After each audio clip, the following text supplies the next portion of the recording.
A todo mundo le gusta una buena historia y todos conocemos esas historias de nuestro pasado, quizás de nuestra niñez y ciertamente de la Biblia. Esas historias son inolvidables. Creo que si votáramos para decidir cuál es la historia favorita, habría algo de diferencia de opinión. Pero yo diría que de todas las historias que Jesús contó, una sobresale.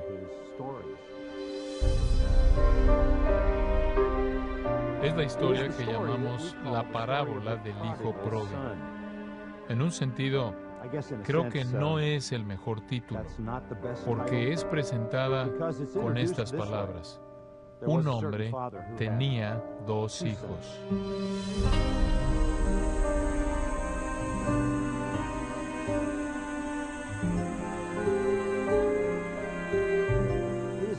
Es una historia fascinante. Atraviesa el espectro entero de emociones, desde la tristeza más profunda hasta el gozo más grande, de grandes riquezas a pobreza profunda, de la diversión al dolor, de la ley a la gracia.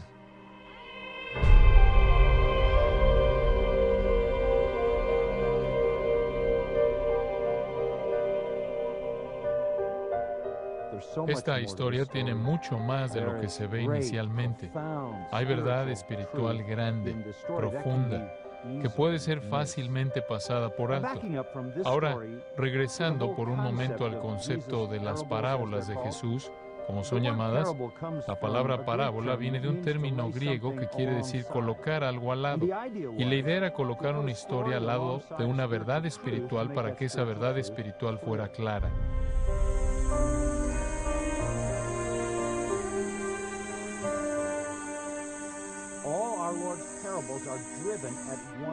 Todas las parábolas de nuestro Señor se concentran en una idea primordial.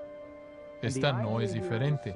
Y la idea aquí es simplemente que los fariseos y los escribas, los líderes religiosos de Israel que piensan que conocen a Dios, que piensan que representan a Dios, en realidad no tienen conocimiento de Dios, no tienen relación con Dios, no tienen entendimiento de la mente o el corazón de Dios.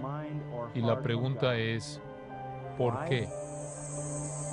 Porque Jesús, quien es Dios, está predicando el Evangelio a la escoria social, a los peores de la sociedad, aquellos que son menospreciados por la élite religiosa de Israel, esto es, los fariseos y los escribas, y se están arrepintiendo de su pecado y están recibiendo esta salvación, y esto enfurece a los líderes de Israel.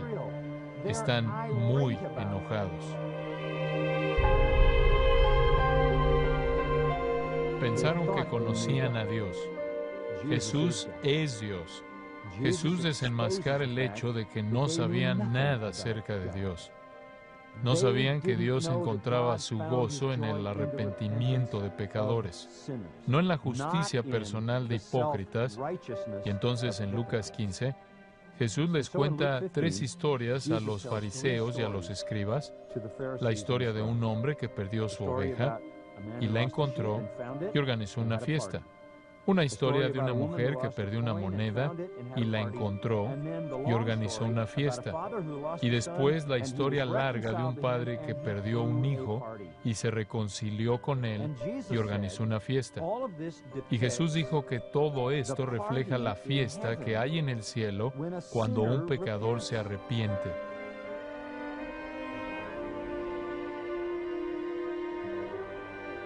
Hay bondad en Jesús al contar estas tres historias porque se las cuenta a los fariseos y los escribas, se las cuenta a los ofensores, se las cuenta a la élite religiosa que son los culpables, que son los hipócritas.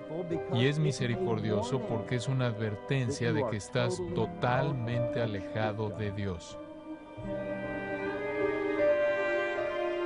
No sabes lo que trae gozo al cielo y no sabes lo que hace que los ángeles en el cielo se regocijen. Te voy a decir lo que les trae gozo. Un pecador que se arrepiente. Cada vez que un pecador se arrepiente, Dios y todos los ángeles santos y los santos glorificados alrededor de Él se regocijan. ¡Qué mensaje!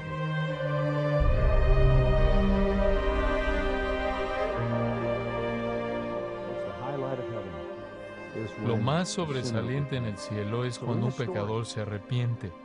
Y entonces en la historia, el hijo pródigo representa al pecador y, por cierto, este es el peor pecador que Jesús puede inventar. Es extremo, es terrible, pero es reconciliado. El Padre que busca la reconciliación es Jesucristo, quien recibe al pecador más extremo. El hermano mayor que se enoja en la historia es el fariseo y el escriba. ¿Por qué? Porque los hipócritas religiosos y legalistas que están buscando ganarse el reino de Dios creen que no hay lugar para la gracia, pero ese es el Evangelio.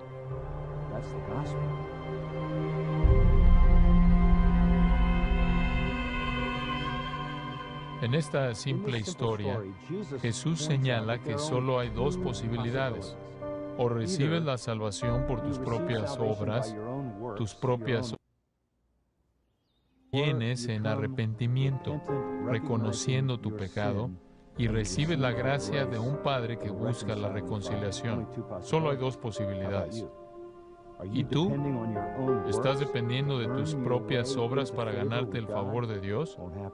No es posible. Es un regalo de gracia cuando te arrepientes. Y la gracia viene porque Jesucristo ha pagado el castigo por tu pecado y ofrece la salvación como un regalo.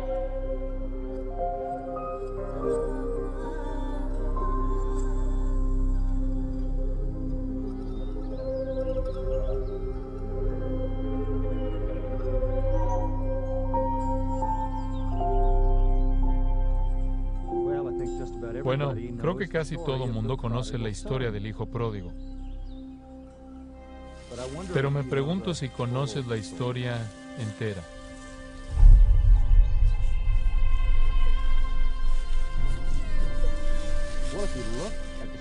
Bueno, si ves la historia del hijo pródigo, te das cuenta de que es bastante claro que Jesús pinta el retrato del peor pecador imaginable para una persona de una aldea del primer siglo, viviendo en el Medio Oriente y particularmente en Israel, porque ningún hijo, ni siquiera en su peor sueño, se comportaría como este hijo.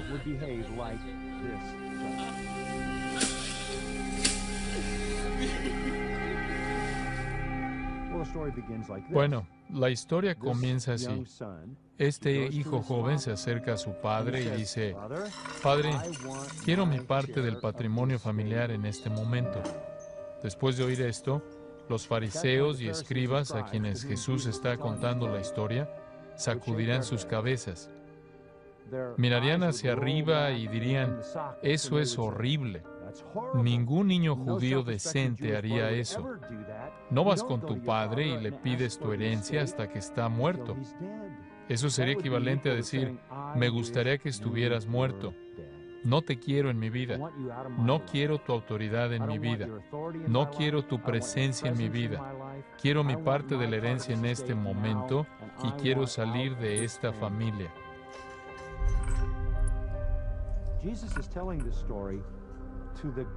Jesús está contando esta historia a los guardianes del honor en el judaísmo, los fariseos y los escribas.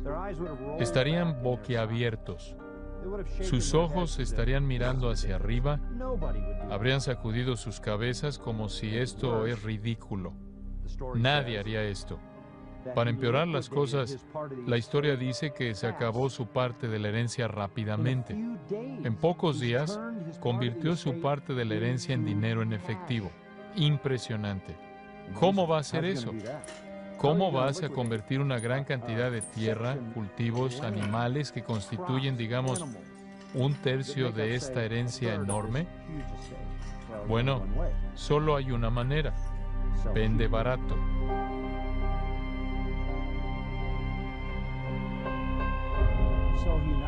Entonces Él no solo abarata el honor de su Padre, sino que abarata el valor de su herencia que ha sido acumulada a lo largo de generaciones, y la vende barato para tener el dinero en efectivo. Y de nuevo los fariseos habrían mirado hacia arriba y dicho, nadie haría eso. Y después, para empeorar las cosas, toma su dinero y lo parte y deja el país, lo cual quiere decir que trata la tierra de Israel con el mismo menosprecio con el que trató a su familia y a su padre. Esto simplemente es inconcebible. Nadie haría esto y se va a una tierra gentil. Los judíos, si tenían que viajar a tierras gentiles, cuando regresaban, se sacudían el polvo de su ropa y pies porque no querían traer polvo gentil contaminado de regreso a la tierra santa. Y cuando llega a la tierra gentil con su dinero, la Biblia dice que lo gasta en fiestas desenfrenadas, y más adelante en la historia, su hermano mayor dice, gastó todo en prostitutas. Esto simplemente va más allá de lo que es lógico. Que avergonzara a su padre, que tratara con menosprecio su patrimonio que había sido transmitido de generación en generación, que tratara a su nación con menosprecio, que se fuera a un área gentil, que desperdiciara lo que tenía en inmoralidad, lo cual estaba prohibido por los 10 mandamientos y por todas las leyes de Israel, y en prostitutas. Aquí Jesús está pintando un retrato de lo peor de lo peor. Bueno, este hijo había planeado su iniquidad tal como él había querido. Después algo sucedió que no fue lo que él quiso. Circunstancias que no podía controlar. Un hambre. Un hambre sería el tipo de hambre de la que lees que la gente se comía sus zapatos. Quizás comen a sus hijos después de que se habían comido la basura y se está muriendo de hambre. No le queda nada de dinero. Cuando el dinero se acabó, los amigos se acabaron. Se convierte en un mendigo y la Biblia dice que se pegó, usa una palabra griega que quiere decir pegar, se pegó a cierto hombre gentil que tenía unos cerdos. Bueno, el hombre quiere deshacerse de él y lo manda al campo supuestamente para alimentar a los cerdos. No tenía intención de pagarle, porque la historia también dice que nadie le dio algo. Y entonces terminó tratando de comer con los cerdos de lo que los cerdos comían. Y sabemos que en tiempos antiguos habían algarrobas, las cubiertas de una planta que los cerdos podían digerir y los humanos no. Y entonces todavía había alimento para los cerdos, las algarrobas. Pero debido a que los humanos no podían digerirlas, no podía comerlas. Ahora ha terminado como cerdo y ni siquiera puede comer lo que los cerdos comen.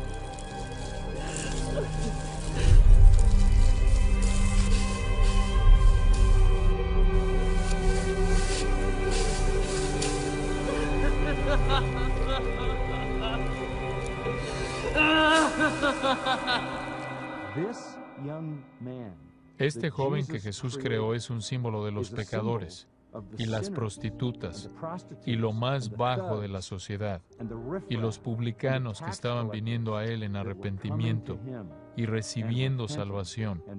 Y entonces este joven, en medio de su desesperación, cuando no tiene a dónde acudir, sin alimento, sin esperanza, sin vida por delante, al borde de la muerte, vuelve en sí. Ese es un momento crucial en la historia, porque ahí comienza el arrepentimiento, cuando haces una evaluación verdadera y exacta de tu condición. Analizó su situación.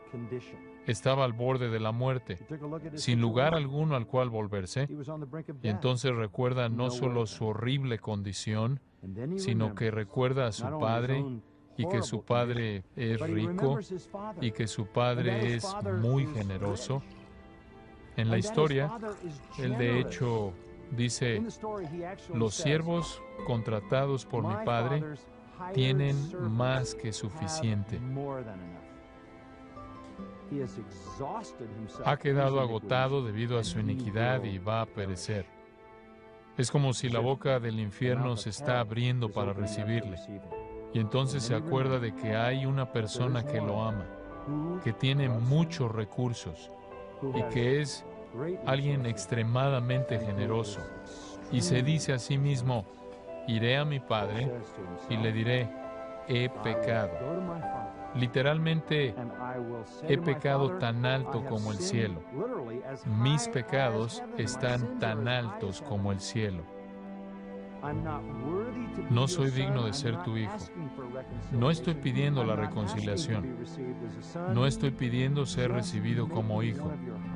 Solamente contrátame como a uno de tus siervos con el sueldo más bajo, el salario mínimo. Trabajaré el resto de mi vida si tengo que hacerlo, para ganarme todo lo que he desperdiciado y poderme reconciliar contigo. Los fariseos que estaban escuchando la historia esperarían que el padre dijera, vete a la aldea, avienta polvo a tu cabeza, siéntate ahí y sea abusado quizás por 7 días y entonces quizás te dé audiencia. Quizás permita que me beses los pies y entonces te diré cómo puedes ganarte el derecho de regresar. Así se hacen las cosas de manera honorable, noble. Ese es el sistema de justicia personal. Eso es lo que te dice que hagas. ¿Te ganas el derecho? Eso no es lo que pasó.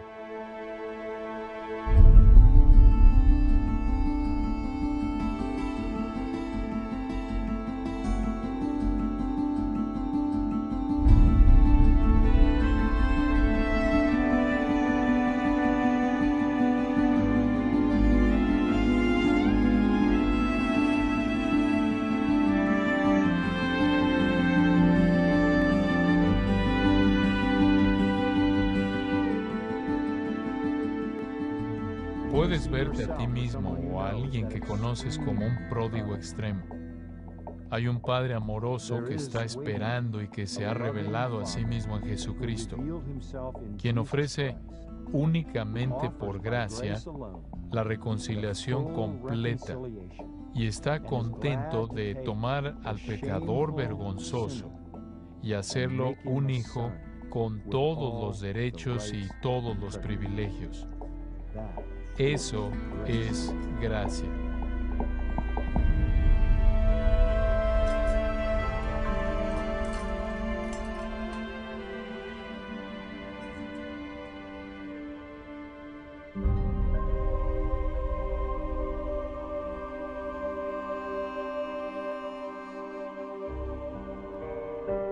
Si conoces la historia del hijo pródigo, probablemente piensas que el padre de la historia es el héroe, y eso es correcto.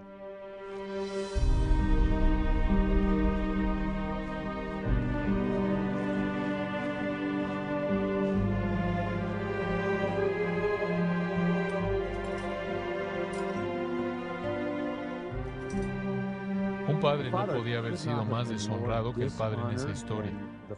Un hijo menor se le acercó, demandó su parte de la herencia, lo cual no le correspondía hasta que el padre muriera. Eso era equivalente a decir, me gustaría que estuvieras muerto, te quiero fuera de mi vida, te quiero fuera de esta familia, no quiero estar bajo tu supervisión, tu autoridad, tu jurisdicción. Esto simplemente es menosprecio puro dirigido a su propio padre, muy vergonzoso.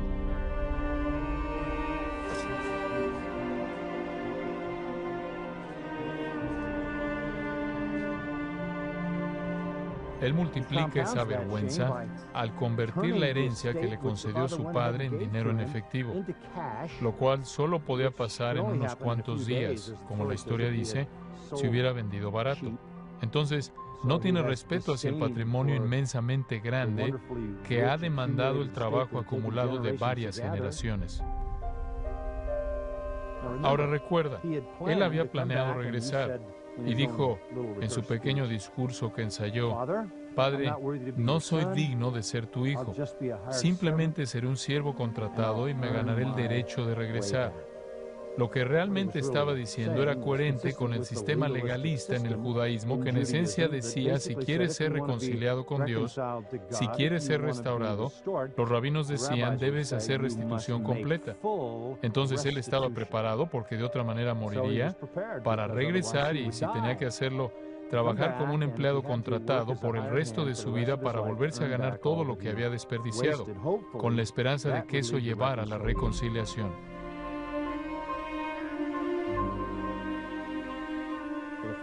Por primera vez en la historia, los fariseos y los escribas dirían: así deben hacerse las cosas. Él debe arrepentirse, regresar y hacer restitución pagando todo lo que desperdició. Debe ganarse el derecho de recibir la gracia de su Padre.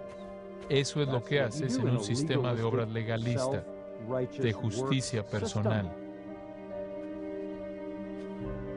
Si avanzamos un poco más en la historia, tenemos el panorama completo.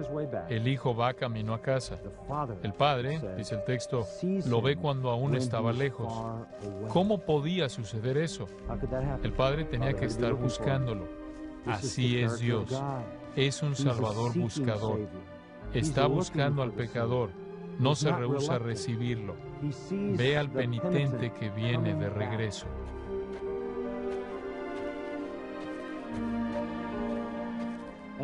Entonces, la historia se torna en algo estremecedor. Deja su propiedad y dice que corrió. Y, además, para correr con una túnica que llega al piso, que era lo que usaban, tendría que haber levantado su túnica, y eso es considerado vergonzoso. De hecho, ¿sabías que en la historia judía, a un sacerdote cuya túnica llegaba al piso, que estaba ocupado ofreciendo sacrificios con sangre salpicando por todos lados y trabajando en el piso, no se le permitía subirse la túnica para sacarla de la sangre, porque eso era vergonzoso? Entonces, el padre lleva la vergüenza. La gente de la aldea habría dicho: ¡qué cosa tan vergonzosa! Ese padre es un padre vergonzoso. Para empezar, no debería haberle dado a su hijo su parte de la herencia, y ahora velo. Se ve mal lo que está haciendo al correr a este joven y llevar la vergüenza y reconciliarse con él y besarlo y darle autoridad y dignidad y responsabilidad.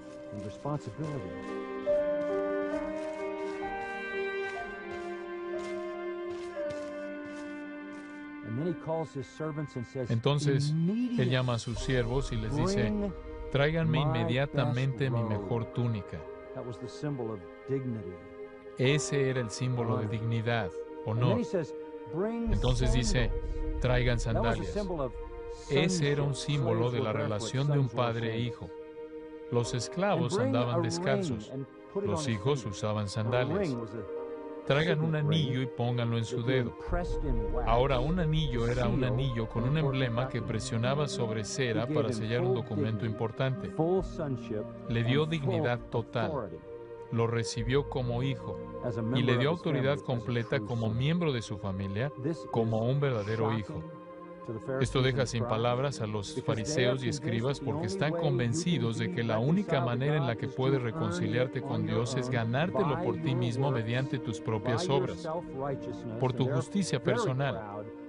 Y están muy orgullosos por sus méritos, los cuales piensan que agradan a Dios.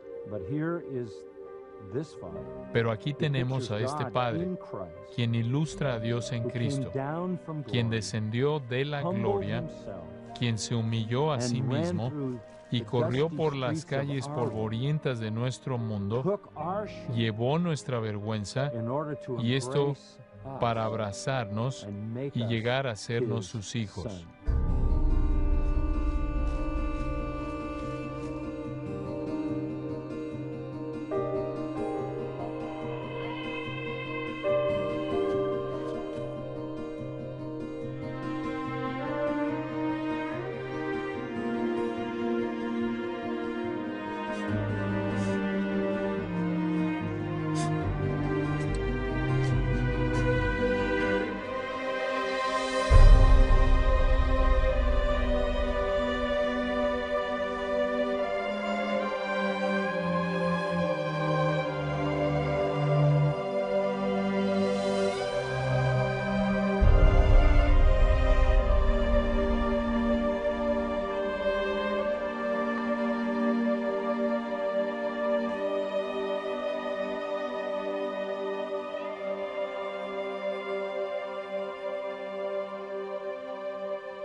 El Padre es el héroe y no es un Salvador que se rehúsa a recibir al pecador.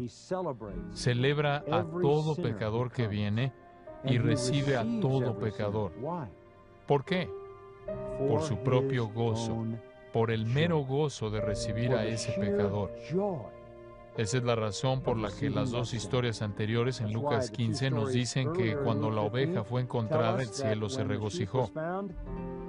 Esas son ilustraciones de un pecador que se arrepiente y viene a Dios.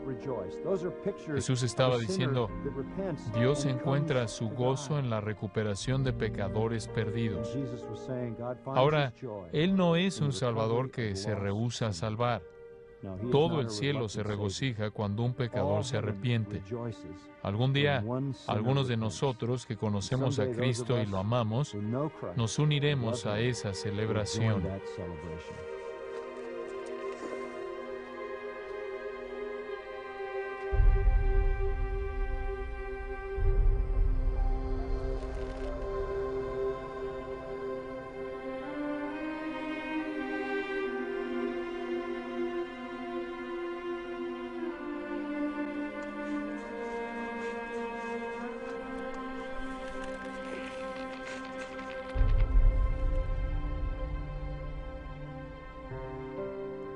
Cuando oyes la historia del hijo pródigo, podrías asumir que trata de un hijo.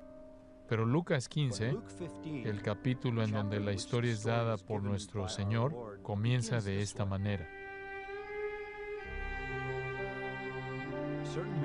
Un hombre tenía 2 hijos. ¿Por qué trata de 2 hijos? Bueno, en la mente de nuestro Señor, Él estaba ilustrando 2 tipos de pecadores. Está el pródigo, quien es rebelde, abierta y descaradamente pecaminoso, irrespetuoso hacia su padre, mostrando menosprecio hacia su familia. No quiere tener nada que ver con autoridad paternal, no quiere responsabilidad, no quiere rendirle cuentas a nadie, simplemente quiere irse a un país extranjero y gastar todo su dinero en prostitutas. Ese es un tipo de pecador. Ese es el pecador extremo, abierto, descarado. Por otro lado, tenemos al pecador secreto.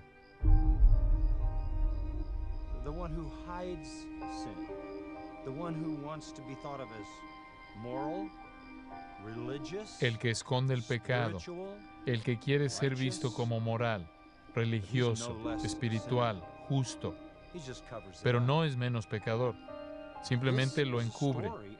Esta es una historia de 2 tipos de pecadores. El hijo pródigo es el pecador abierto, descarado, que no le importa mostrar su pecado. El hermano mayor es el pecador secreto, hipócrita, que esconde su corazón malo, esconde su odio hacia su padre, esconde su odio hacia su hermano bajo la cortina de buenas obras. En lo que respecta a la aldea, en lo que respecta a la comunidad, él es el hijo bueno. Él se queda en casa. Él trabaja en el campo. Él hace lo que debe hacer. Él obedece a su padre. Él está bajo la autoridad de su padre. Pero esto no hace que deje de ser un pecador.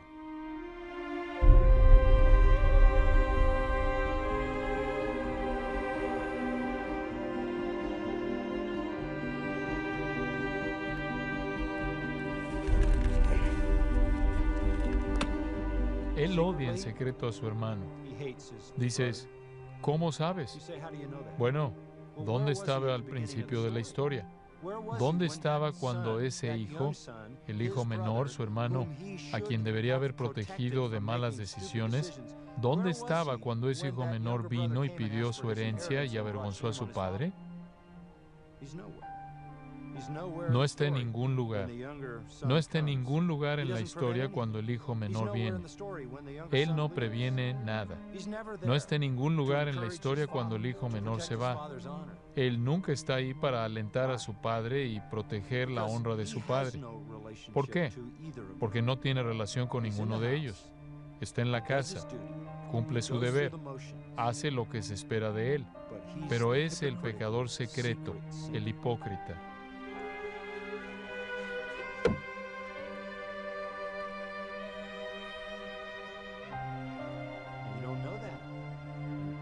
No sabes eso hasta que el pródigo viene a casa, el padre lo perdona de manera total y el padre mata al becerro gordo y organiza una fiesta para la aldea entera. Todos ahí están celebrando porque el pródigo ha regresado a su casa.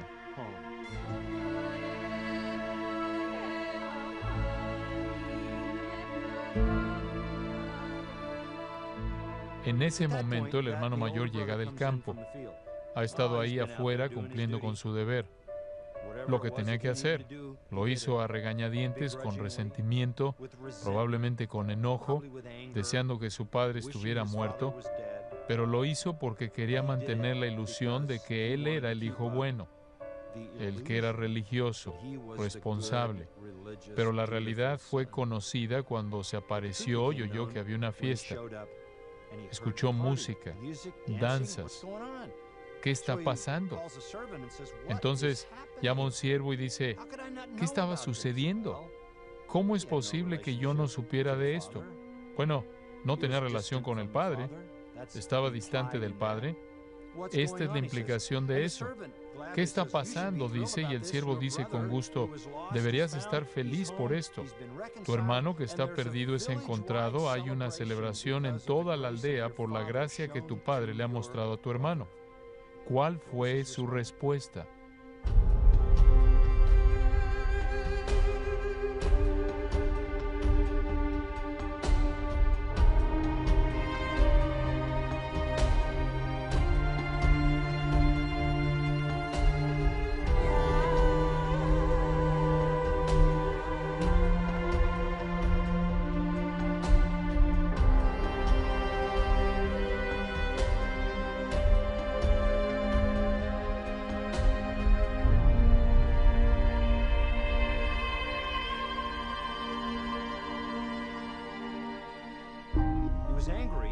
Estaba enojado con el perdón de su padre. Estaba enojado porque su padre perdonó a ese hijo, quien trajo tal vergüenza sobre sí mismo y su padre y el hermano en la aldea.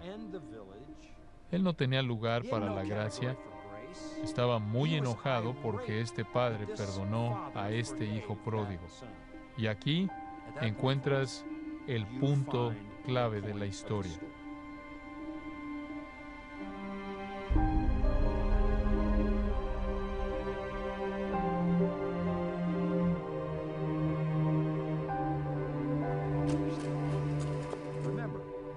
Recuerda, Jesús le está contando esta historia en Lucas 15 a los escribas y fariseos,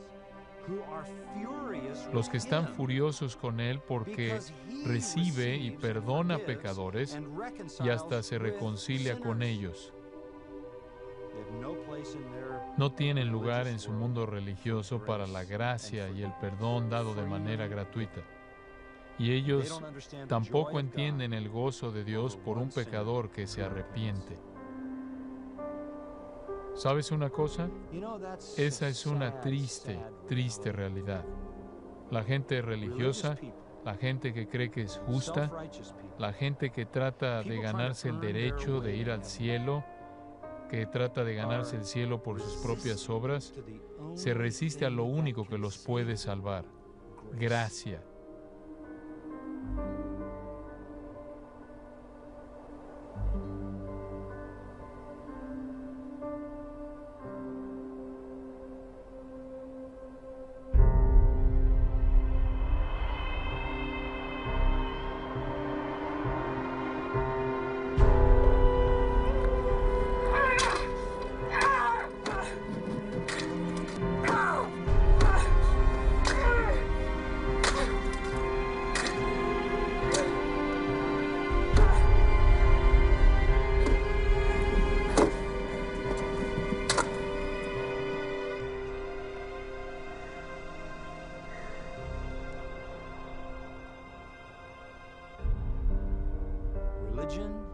La religión normalmente es más condenadora que la impiedad abierta.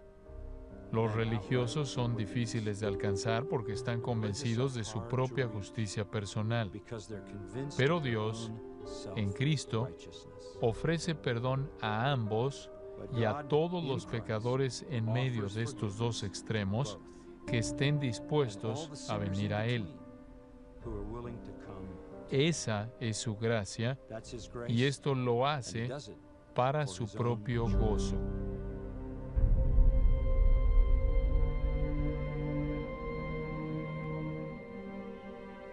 Dos pecadores, dos tipos extremos, a ambos se les ofrece el mismo perdón. El religioso nunca lo recibió. Es muy peligroso llegar a pensar que tú puedes ganarte el derecho de ir al cielo.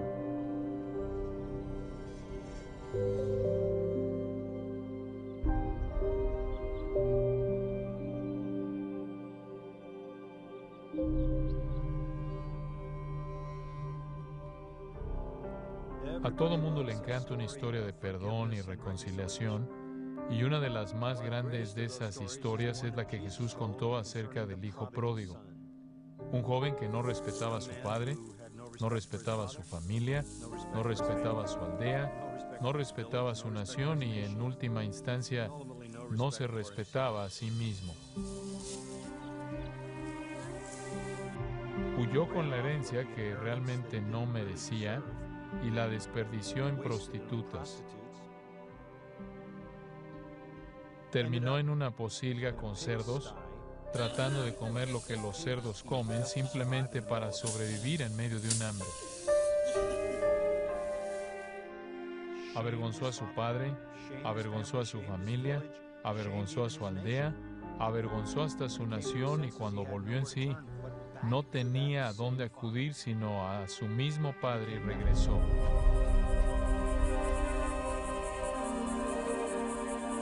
Y la maravillosa historia, la manera en la que nuestro Señor la cuenta, es que antes de que pudiera llegar a la aldea, el padre lo vio cuando estaba lejos. Corrió, lo abrazó, lo besó por toda la cabeza, pidió que se le pusiera una túnica, sandalias en sus pies, un anillo en su dedo, y organizó una celebración.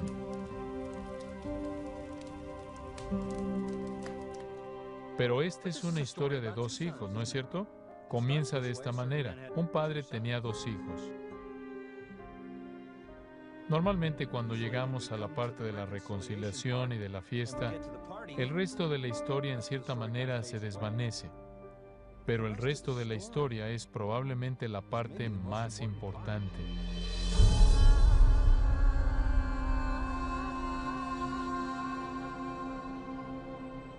El hermano mayor no tiene relación con el padre, tampoco tiene relación con su hermano. Está fuera en el campo haciendo sus cosas, la fiesta ya está en marcha cuando entra caminando.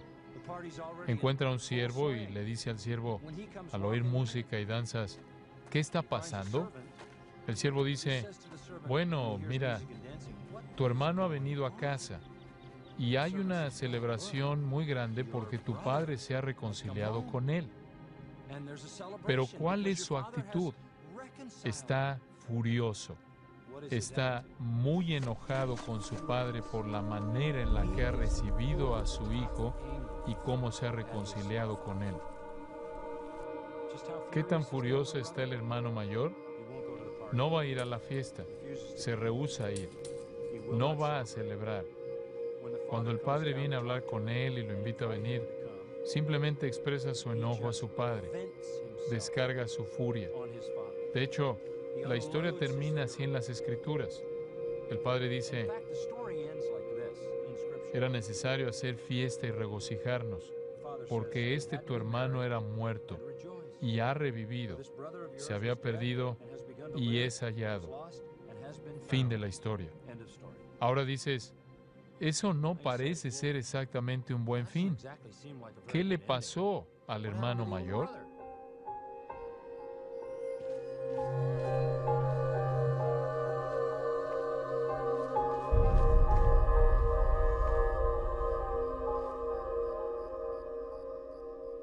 En las historias antiguas eran transmitidas de memoria y entonces, al estructurar estas historias, normalmente había una serie de estrofas.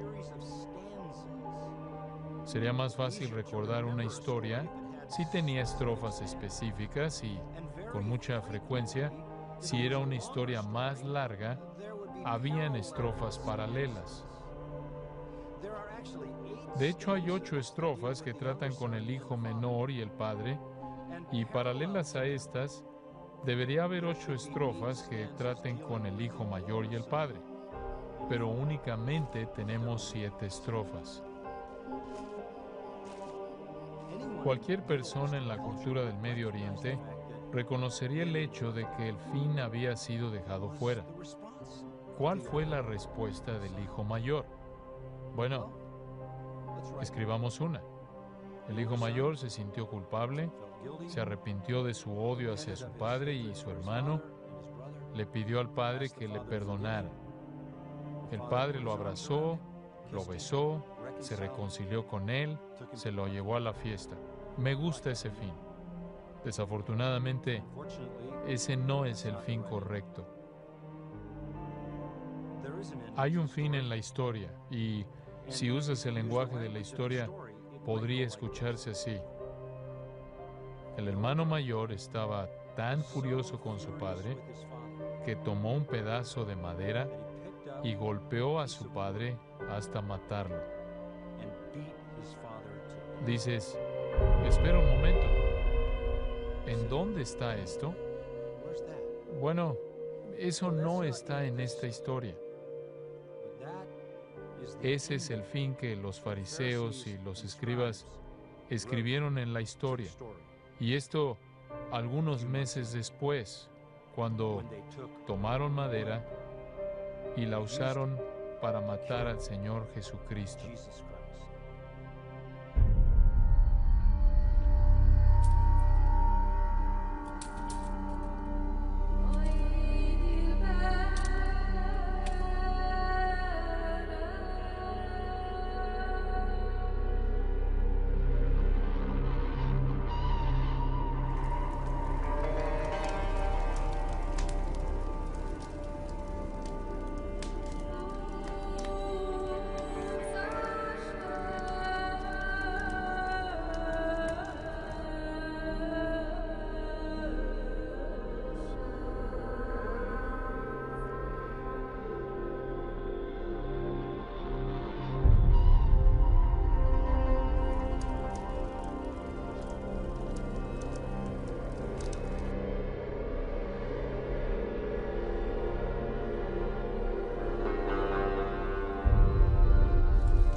Pero aún ese no es el fin de la historia, porque en la muerte de Jesucristo está el acto mismo de Dios en pagar en su totalidad la paga de nuestros pecados. El profeta Isaías lo dijo de esta manera: Él herido fue por nuestras rebeliones, molido por nuestros pecados. El castigo que debería haber caído sobre nosotros cayó sobre Él, y por su llaga, por la llaga del Señor Jesucristo, por su herida, fuimos nosotros curados.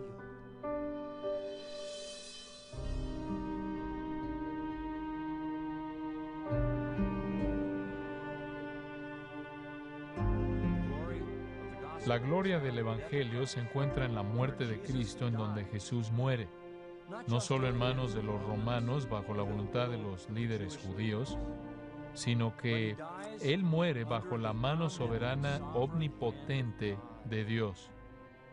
Sí, Él fue el Cordero escogido de Dios. En el fin, Dios lo escogió a Él para pagar el castigo de nuestros pecados. Y ya sea que tú seas como el pródigo o como el hermano mayor hipócrita, el Evangelio de gracia y perdón te es ofrecido. La provisión para tu pecado ha sido hecha. El precio pagado por completo por el Señor Jesucristo.